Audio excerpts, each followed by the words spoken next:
Join after this. You got your makeup on? Alright, full name, Matt Stasiak. I am team coordinator, Corvette Racing. Started here Thanksgiving week of 2016. Alright, so this is the kind of historical past memory area, you could say, of quite a lot of the past race car parts we've produced. Anyway, from when the program started in the late 90s. All the way up to current times.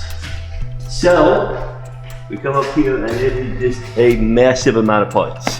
You can see from all the different cars in the past, you can see all the header exhaust pipes, all the way to pickup points, aeons, windshield, bodywork. All of these things are basically kept any of the current customers that actually do still race some of the old cars in some of the series around the US and the world that had actually purchased some of the past race cars. We keep all of them around, and part of it's also too just kind of really certainly more on the learning process as we kind of build future race cars. We just kind of have all the reference from all the current ones. Some of the uprights, keep all of them fully functional, fully built up. You would obviously have to kind of really certainly go through them if you wanted to put them on a race car. But the more aeons than you could ever throw anything at practically.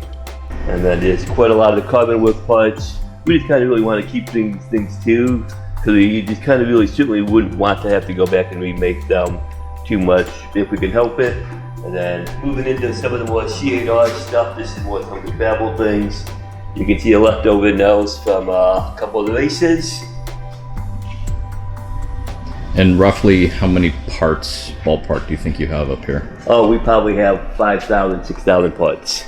You probably really couldn't quite build a whole car. We don't have any of the old tubs, the chassis, but everything else, I bet you could get pretty far to building a whole car out. We go down a little bit further, some of these shelves actually have some of those parts still sitting around. As we go down this way, I think some of these right here are actually some of the C5R uprights, all that stuff, some of the alternators, spindle shafts, pump pulleys, drive shafts. They're the huge selection of old parts from all the cars. And after the car is raced, where does it end up going? Okay, most of the race cars that we've actually built, they actually go to kind of some of the more private customers purchase the car. People who are on a very high level list, they obviously do have to buy them from GM and also from the race team. They usually get one full set of spares based on kind of what they buy. Quite a few of them are still raced. Some of those guys usually come back a couple times a year, maintenance on the car to be able to buy more things, more of the spare parts as the parts get wiped out overall with the track mileage.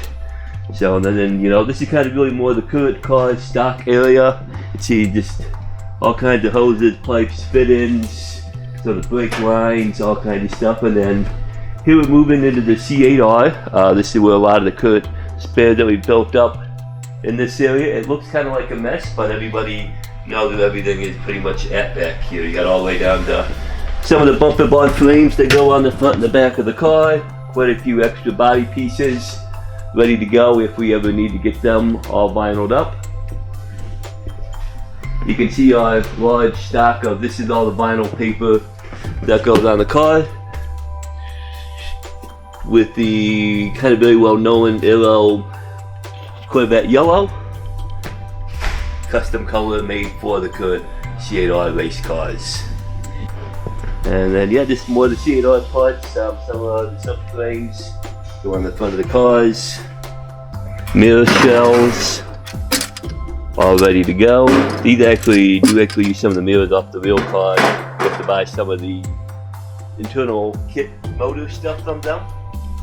And then up here as we're heading more into just some of the old posters, a couple more parts, and then to a whole nother section of Pat Miller building stuff.